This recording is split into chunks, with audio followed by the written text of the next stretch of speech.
Before the gods carved laws into the sky, before mortals wrote names into stone, there was motion, there was heat, there was weight, there was breath. The world didn't begin with language. It began with element, not creatures, not spirits, not even magic as we know it. Just force, untamed and unbound, older than memory. These are the elementals, not born of flesh or soul, but of essence. Fire that knows it burns, water that hungers, stone that remembers, wind that listens, but never stays. They are not alive in the way we understand, but they are not dead either. And sometimes they notice us. In this episode, we'll step beyond the veil of the mundane and into a realm of raw creation.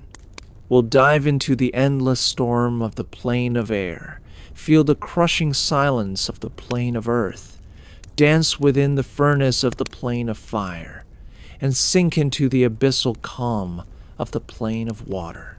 But this isn't just about power, it's about presence. Because elementals aren't just summoned, they're called by accident, by imbalance. They erupt into the world not as monsters, but as reminders that the world isn't tame. That beneath the cities and laws and prayers, the original forces still breathe, and they are listening. If you've ever felt a fire flicker when you speak in anger, if a gust of wind ever seemed to laugh when you cursed at the sky, if the earth groaned when you screamed at the silence, if the sea mirrored a grief you couldn't name, then you've met them. You just didn't know their name. If you find meaning in these stories, if they spark something deep and wordless in you, don't forget to like and subscribe, because tonight, we're not just telling a tale, we're listening to the world before it had words. When we speak of elementals, we use words like creature, spirit, being. But these are human words, comfortable boxes. We call them monsters because it's easier than admitting we don't truly understand them. Because an elemental is not a person. It's not an animal. It's not even a soul. It's substance, awakened. It is fire that has caught more than wood. Water that flows not because of gravity, but intention. Stone that stands not only by weight, but by will. Air that moves not around you, but toward you. Elementals are born not of parents, but of imbalance, of friction between planes, of conjuration rituals that reach too far, of places where the world grows thin and the raw bones of existence bleed through. They have no hearts, no lungs, no true names, but they act, they choose, or they watch, shifting like the weather before a storm. Some scholars argue that elementals are conscious, that they think just not in ways we can track. Others claim they are echoes, no more aware than a wave or a flame. But when you face one, when you look into the eyes of a being made of molten stone or churning sea, it's hard to shake the feeling. Something in there knows you're watching back. Elementals are the soul of the universe given form wild and pure. And when they enter our world, they remind us of what lies underneath all our walls and weapons and words. The truth is simple. We are guests in a world they never left. And every time a candle flickers without wind, every time a tremor shakes the ground with no cause, every time a wave rises taller than it should, they are speaking. We just haven't learned how to listen yet. All things fall. And when they do, when gods die, when empires crumble, when illusions collapse, four truths always remain: fire, water, earth, air. They are the foundations of the multiverse.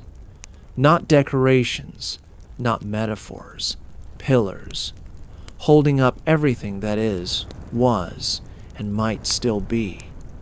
Each one is a contradiction. Each one is a godless force. Each one is a promise. Let's begin with fire. Not warmth, not comfort, not the hearth. Fire, in its truest form, is hunger. Endless, radiant, screaming hunger. It is the devourer of boundaries, the breath of transformation. It does not ask, it consumes.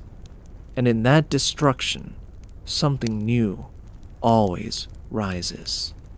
Then there is water, soft, patient, silent until it isn't. Water carves canyons, drowns cities, whispers across skin.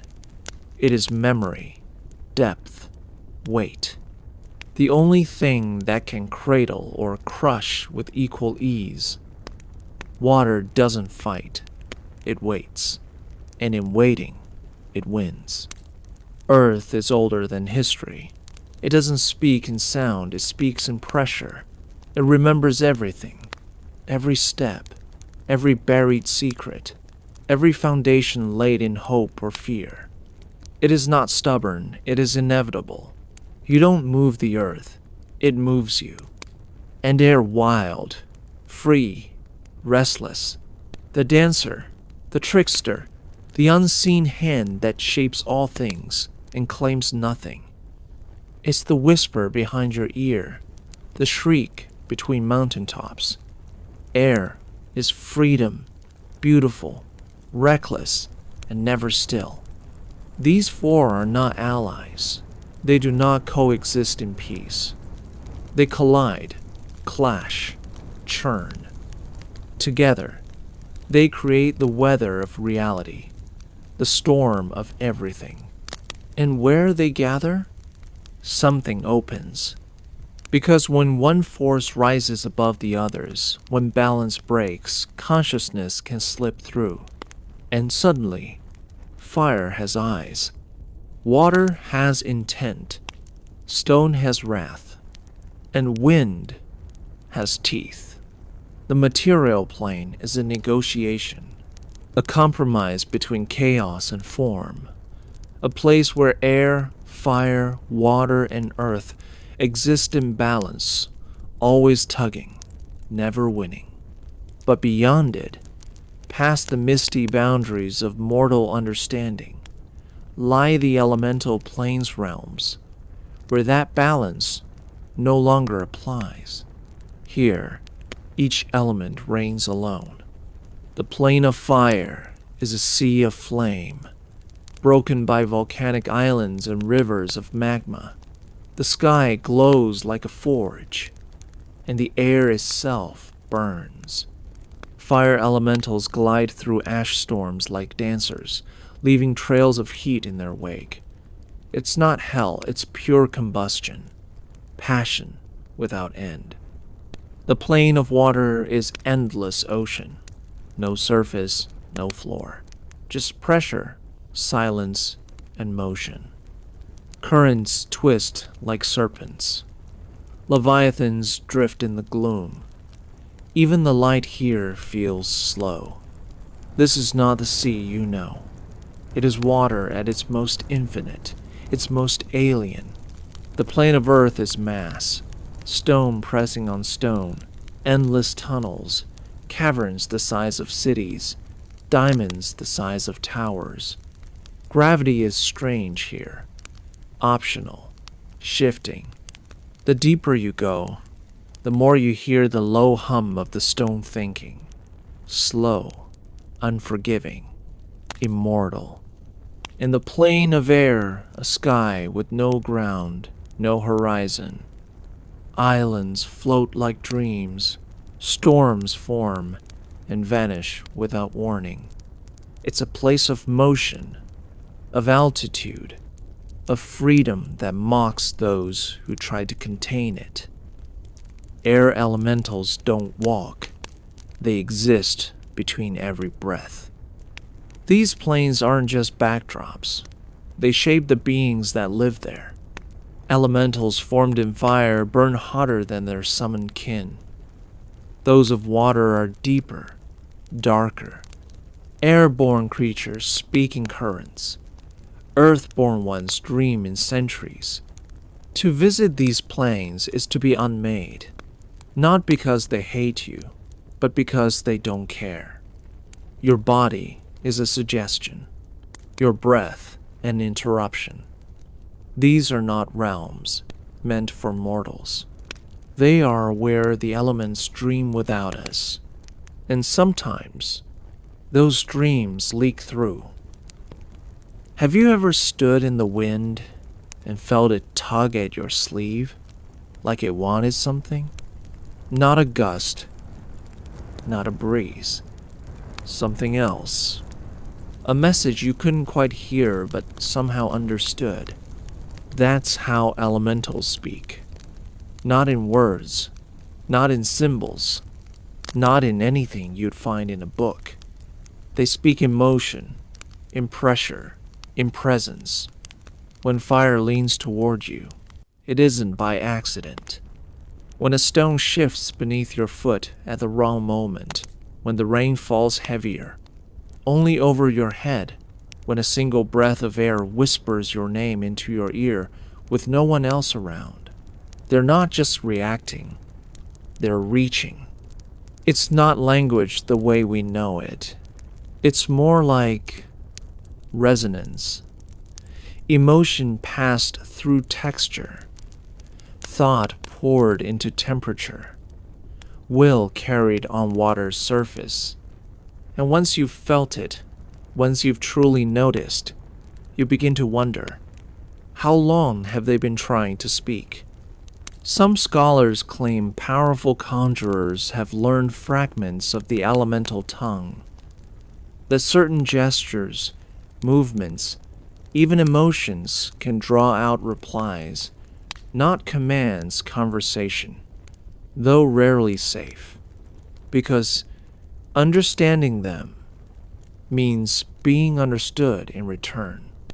And if an elemental senses fear, desperation, greed, it remembers, it adapts, it might answer, but the answer may come in flame, in flood, in falling stone.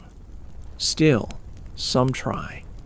The druids who shape wind into warnings, the shamans who drop pebbles into still ponds to ask questions, the firewalkers who bleed across burning coals, not as sacrifice, but as invitation.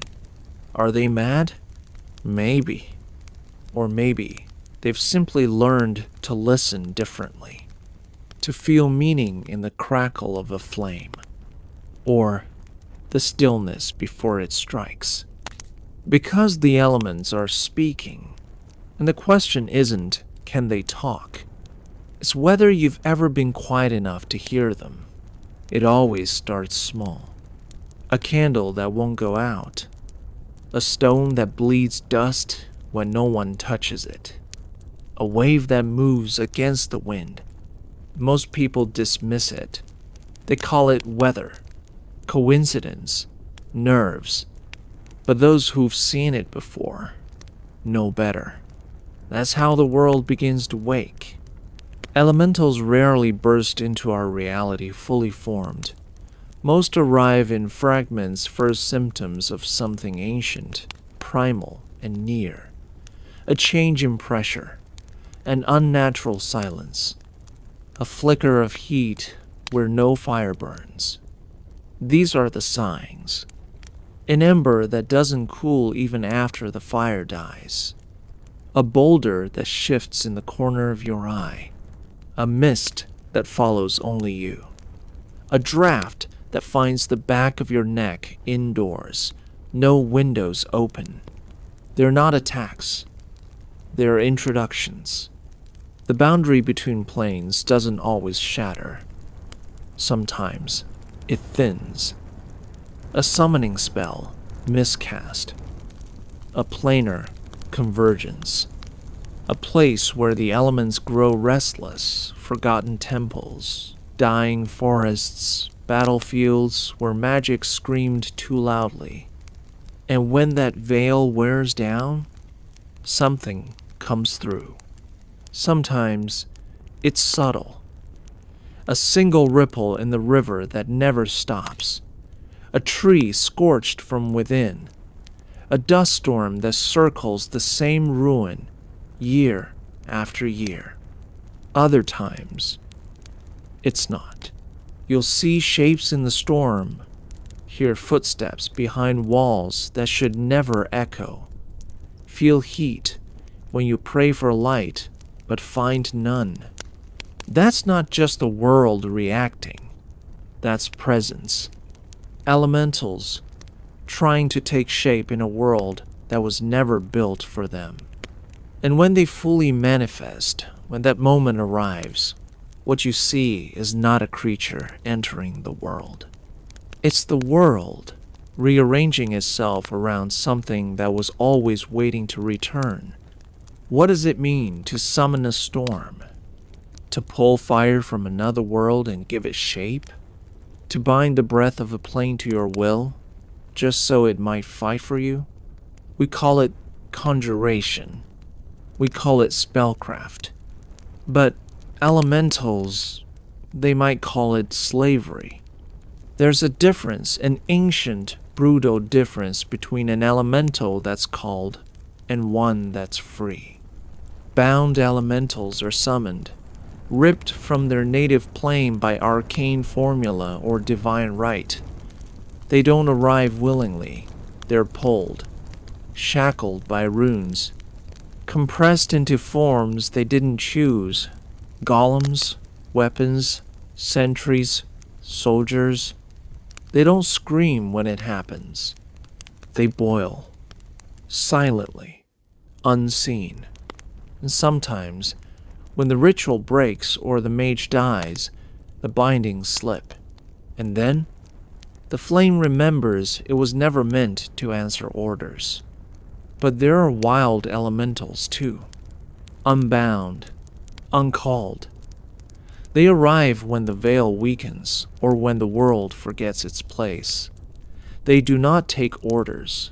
They don't ask. They are. Some just drift wind among trees, stones that shift and hum. They don't destroy. They simply exist, as if testing the space around them, seeing if the world will bend. But others burn villages to ash without hatred, collapse caverns not out of malice, but because it was time. Their destruction isn't punishment, it's expression. And that's the truth most conjurers don't want to hear. A bound elemental is an echo of what it could be. A free one is the full truth. You can study them, chain them, use them, but one day, the earth might decide it doesn't need your permission anymore. A fire elemental isn't a beast. It isn't a demon. It isn't a flame in the shape of a man. It's hunger pure and unrelenting, hunger that walks. And once it starts moving, it does not stop. You'll hear it first, not as a roar, but as a whisper, the dry crackle of something distant, like kindling catching fire in your bones. By the time you see it glowing eyes, a body of writhing flame, heat rippling the air, is already too close, and it is starving. Fire elementals don't burn because they're angry. They burn because it's their nature, because the world is full of things that can be turned to ash. Every tree, every wall, every heartbeat, their fuel. And fuel is invitation. The bigger the blaze, the more they feel, the stronger they become. Feed a fire elemental enough, and it forgets it was ever small. It begins to believe in itself. That's when it becomes dangerous. Not because of the heat, but because it starts to act like a mind, to chase, to choose, to look at something untouched and want it charred. Some say fire elementals are echoes of something older, of the first spark that split the darkness, of gods who played with flame and forgot to contain it. Others say they're dreams given form nightmares of every forest that ever feared lightning. And when they speak, if you can call it that, it isn't in words. It's in flickers, in bursts, in the rhythm of the blaze. A water elemental doesn't leap like fire. It rises, slowly, quietly, with the patience of something that has never had to hurry to win. You may not even notice it at first. A shimmer in the stream, a shift in the tide, ripples moving against the wind. It's not dramatic, it's deliberate, and it is watching. Water doesn't see the world the way we do. It feels everything. Pressure, temperature, the way your heartbeat changes when you're afraid. It surrounds, it listens, it learns. Then it drowns. Not with rage, but with certainty. When a water elemental strikes, it doesn't burn or shatter. It erases. It floods through armor, through walls, through lungs. It pulls everything into itself, not to kill, but to claim. To make you part of something deeper, heavier, colder than anything you've ever imagined. Because water doesn't just consume bodies. It steals breath. It's often silent, even in movement. A massive shifting current, dark shapes within. Sometimes it walks like a man made of tide and spray. Other times it's a crashing wave that moves on land as if gravity forgot it. And if it speaks in echoes, gurgles, surges. That moment when the tide pulls out too fast and something ancient stirs beneath it. Some believe water elementals carry memories, that if you could survive inside one, you'd see everything it's ever touched, sunken cities, drowned secrets, the last thoughts of those who were pulled too deep. But no one survives long enough to know for sure, because water never stops. A earth elemental is not slow because it's lazy. It's slow because it doesn't need to hurry, because it already knows you'll come closer. Sooner or later, everything does. It rises from the ground without warning, massive, ancient, inevitable, not in a burst, but in a rumble, a correction. Like the world suddenly remembered it had something to say. And when it moves, you feel it in your bones. The tremor beneath your feet isn't threat, it's presence. Its body is jagged stone, cracked and weathered like it's been thinking for centuries. Moss grows in its joints. Pebbles fall from its fists like forgotten thoughts. It doesn't hunt. It presses. It crushes because it's heavier than you'll ever be physically, yes, but also in memory. Because Earth doesn't forget. It remembers every step taken across it, every grave dug into it, every war buried beneath it. And when that memory wakes, it walks. Earth elementals don't scream. They don't flail. They move through walls and battlements like they were never there to begin with. And if you strike one, it's like hitting a mountain and expecting it to flinch. Some say they're the oldest elementals. Not the first created, but the first to endure. That they were born from the stillness before time moved, and that each one carries a core, a fragment of the world before mortals shaped it. And in that silence, there's judgment. They don't hate you, but they don't yield. Because when Earth walks, it does so with the full knowledge that long after you're gone, it will still be standing. Air elemental doesn't approach. It surrounds. You feel it before you hear it. The sudden stillness before a gust. The way leaves spiral without reason. The way your breath feels. Borrowed. Then, movement. Light. Cold. And laughter. Not real laughter, just the sense that something unseen is delighted you're confused. Air doesn't strike like fire or flood like water. It plays, it slashes and pulls and dances. One moment, it's a breeze brushing your neck. The next, it's a cyclone screaming through stone. And when you try to hit it, there's nothing to hit.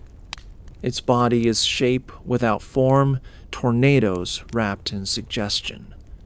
Arms made of wind shear, a torso of mist and cloud.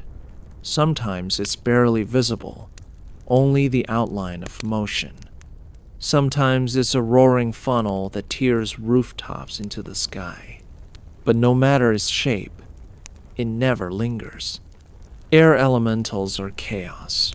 Not destructive chaos like fire, but a kind of freedom that refuses to be understood. They obey no pattern, no rhythm, no weight. You cannot predict them.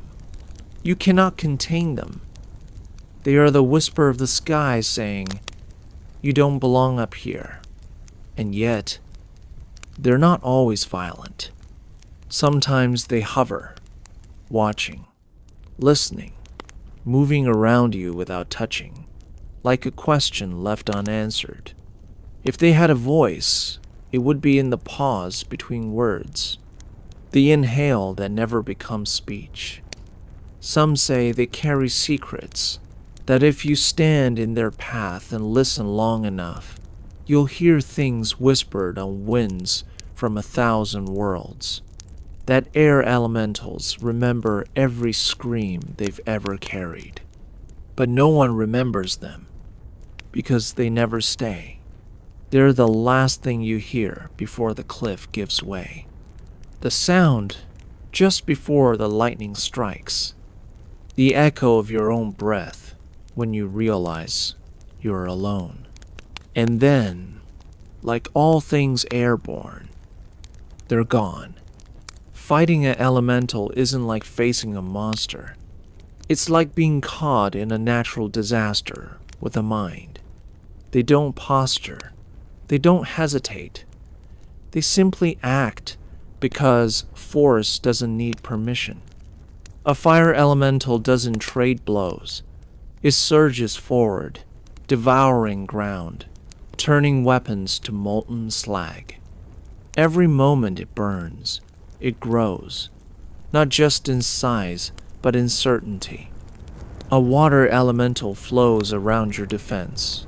You swing at it, and your blade meets nothing but pressure and cold. Then, it's behind you. Then, in you. Combat becomes survival, and survival becomes breathless. An earth elemental doesn't rush. It advances. Each step a promise. Walls crumble where it moves, and those who stand their ground find themselves part of the floor a heartbeat later. Shields don't matter. Only weight does. An air elemental, unseen until it hits. A sudden pressure drop, a burst of wind, and you're airborne or scattered. It doesn't need strength. It steals balance. Tactics fail because these beings don't follow patterns. They don't tire. They don't negotiate. Their presence alone can alter the battlefield. Torches sputter. Terrain shifts. Arrows veer off course. And if they're free, not summoned, they're worse. Unpredictable. uncontrolled, moved by instinct and imbalance. The fight ends not when they're defeated, but when they've reshaped the world enough to lose interest. You don't win against an elemental. You endure. You survive. And if you're lucky, you get away before the world finishes what it started. Sometimes the world doesn't send a warning. It sends a message. Greater elementals are that message. Not just spirits of fire or wind, but cataclysms made conscious, rare, ancient, and terrifyingly aware. Where lesser elementals flicker and fade, these endure. They linger, and the land remembers them long after they're gone. A greater fire elemental doesn't burn, it consumes ecosystems. Forests vanish. Ash becomes the new landscape. Its body is a walking inferno, skin like magma, limbs cracking with volcanic fury. It doesn't rage. It advances, as if summoned by prophecy. The greater water elemental is silence in motion. Miles of tide-bound force that bends rivers, swallows cities, and drowns sound itself. Within its shifting mass, things move wrecks, bones, old gods' regrets. It doesn't splash. It rises and reclaims. Greater Earth doesn't resemble a creature. It is terrain, living cliffside, mountain with motive. It doesn't strike with fists, but with landslides, ruptures, and gravity that bends toward its will. Some cities are built on its back without realizing. And the greater air elemental? It's not wind, it's absence.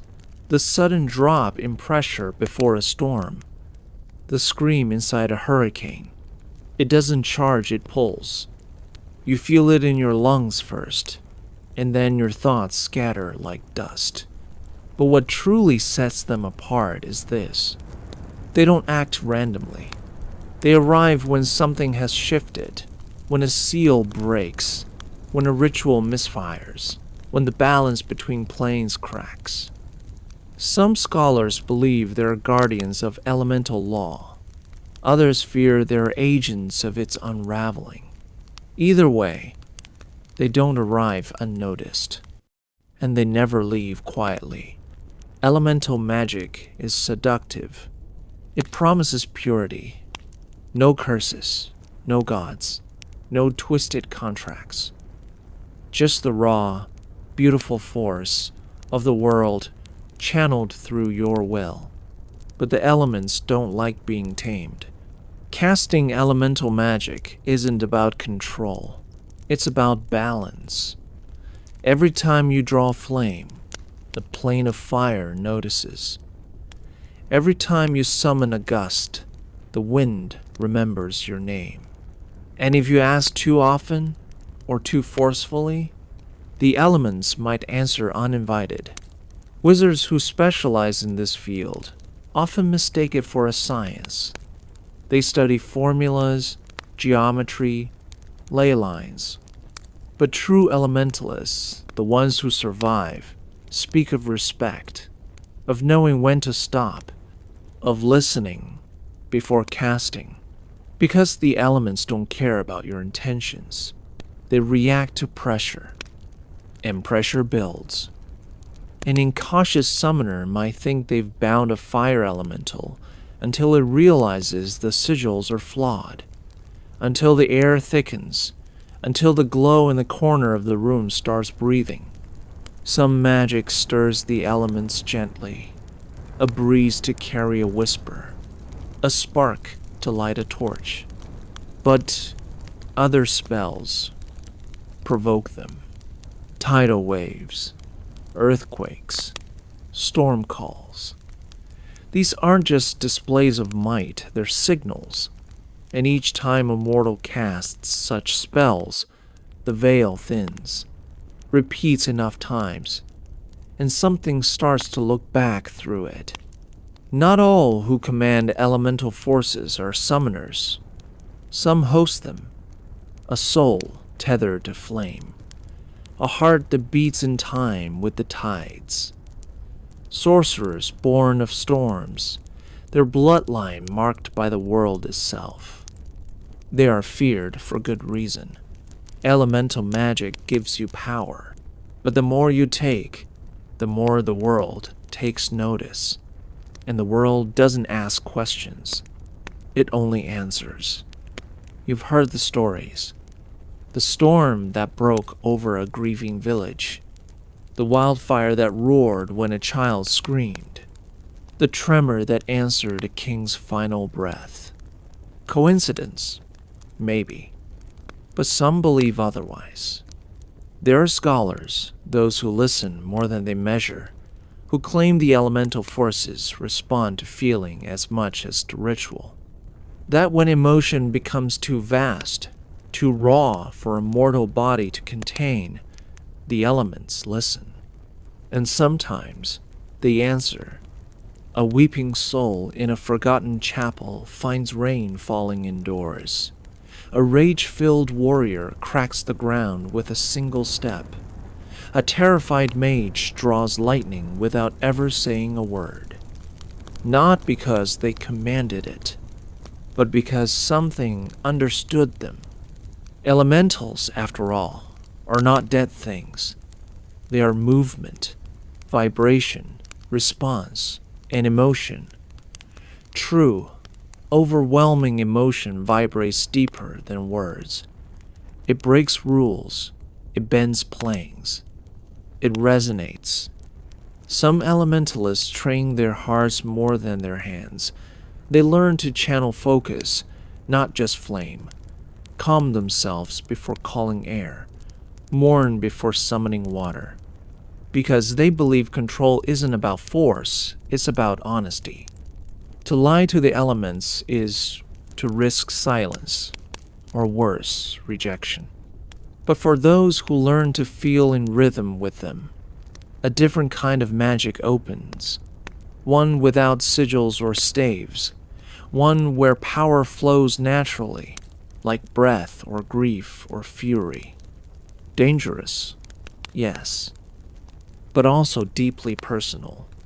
Because when an elemental chooses to respond to you, not because you demanded it, but because it recognized something in you, that's not a spell. That's a bond. And bonds, once formed, change everything. Not all who serve the elements are mages.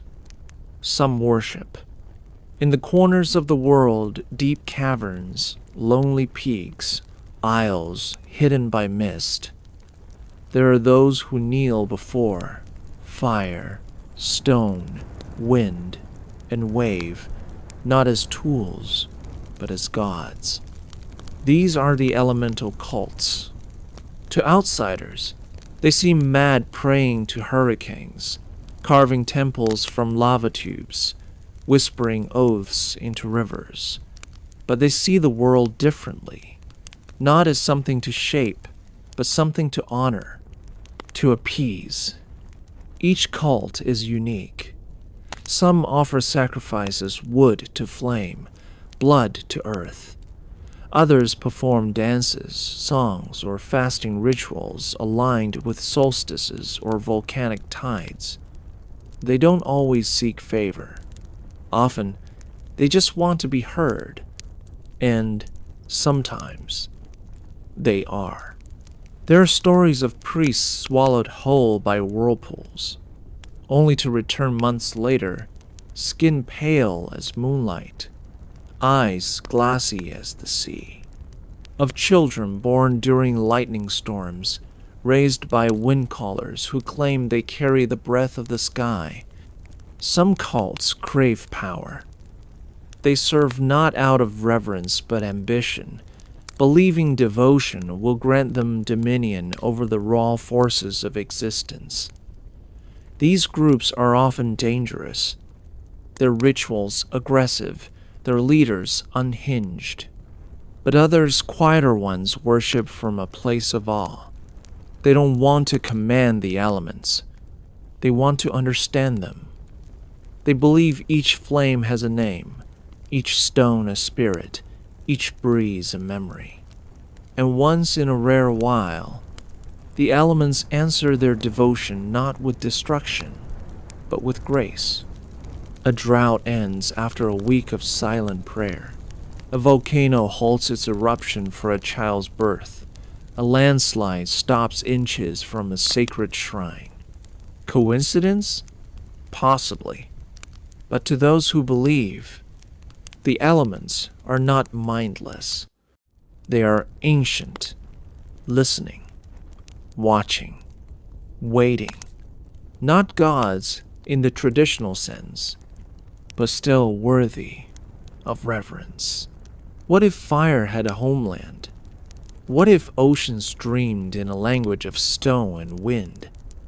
They do. The elemental planes are not just realms. They're truths made geography, places where the raw forces of existence exist in pure, unfiltered form, unshaped by mortal thought, untouched by balance. To walk there is to abandon the safety of logic. The plane of fire is endless combustion, not just lava or heat, but a living, breathing blaze. Oceans of molten glass, flame storms that dance across obsidian skies. The air itself burns, and yet creatures thrive: salamanders, fire sprites, beings of coal and corona who build cities that flicker like candles in wind. The plane of water is vast and bottomless. No surface, no floor, just pressure and endless blue, islands of floating coral, leviathans that drift like gods. Entire civilizations hang suspended in currents that twist around themselves forever. There is no true up or down, only deeper. The plane of Earth is density without end. Tunnels wind into caverns the size of continents. Gems pulse with ancient awareness. Stone moves slowly, but it moves. Here, even silence has weight.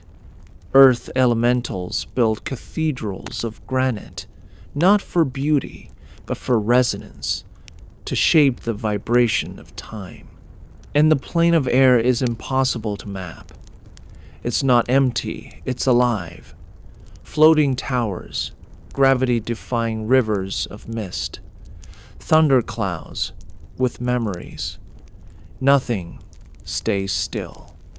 Everything is in motion, graceful, terrifying motion. You don't fall here. You drift into forgetting. These realms are not just homes to elementals. They are expressions of them.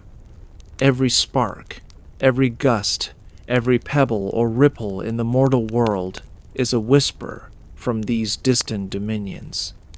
Few mortals survive visiting. Fewer return unchanged. Some are lost to madness. Others become something else, vessels of elemental will, no longer fully human. They speak in tones like crackling embers or distant tides. And when they dream, it's of firelight skies or pressure crushing down in loving silence. The elemental planes do not welcome visitors. They endure them. And if you're not careful, they might decide to keep you. Not all elementals are titanic forces of nature. Some are smaller, quieter, yet no less real. They're called elemental spirits. Whispers of the primal world. Sparks that never grew into flame. Breezes that never became storms. You'll find them where the veil between worlds thins. In the curl of smoke from a lone candle. The shimmer at the bottom of a still pond.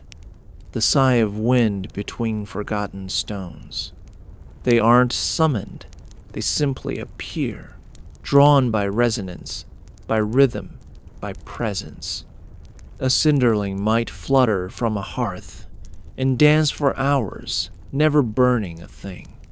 A mistral sprite could weave invisible trails through mountain passes, stealing the breath from unspoken words. A mote of stone may rest on your shoulder for days, silent and watchful, before crumbling into dust just before a landslide. Some call these beings harmless. Others know better. Lesser doesn't mean safe. Some spirits are curious, some protective. A few are vengeful, repeating the pattern of a forgotten disaster over and over, like an old wound the land refuses to let heal. They're rarely visible in full, often just shapes in smoke, colors in ripple, voices in rustling leaves. But sensitive souls, children, animals, dreamers feel them. They shiver when one enters the room. They laugh for no reason when one lingers nearby. And every so often, a spirit chooses someone. It might follow them, or protect them, or wait for them to grow strong enough to understand what it truly wants. These rare partnerships between mortal and spirit can shape destinies, or shatter them, because elemental spirits aren't companions. They're echoes of a realm where emotion is motion. And when one finds a home in your world, it might be bringing the storm with it. Even in places where no one's seen an elemental, people still talk about them. They appear in stories, in dreams, in tattoos, in murals, in whispered warnings around hearth fires. Not just as forces, but as truths wearing shape. Because the elements don't just exist in the world. They exist within us. Fire is more than heat. It's desire, passion, rage. That moment you speak before thinking, act before doubting. It's transformation. The death of what was, so something new can rise. Fire is every beginning that starts with burning the past. Water is memory, adaptation, grief. It moves around obstacles or drowns them. It reflects and consumes. It's the pull you feel when you stare too long into deep water and wonder what's staring back. It's love that overwhelms, or sorrow that won't leave. Earth is stability, resolve, fear that hardens, loyalty that won't bend. It's everything you've buried, and everything that supports you. The foundation beneath your choices and the weight of the ones you regret. It holds, even when it shouldn't. Air is freedom, thought, anxiety, joy that floats, or panic that swirls. It's the first breath after pain, and the last one before sleep. It carries secrets, whispers, inspiration. Sometimes it uplifts. Sometimes it abandons you in silence. We turn these symbols into rituals. We light candles to remember. We touch the earth to feel grounded. We let the wind clear our thoughts.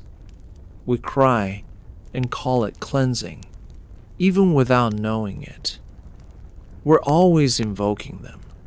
The world outside reflects the world within. And elementals, whether summoned, sensed, or only imagined, remind us that we are not separate from the storm or the soil.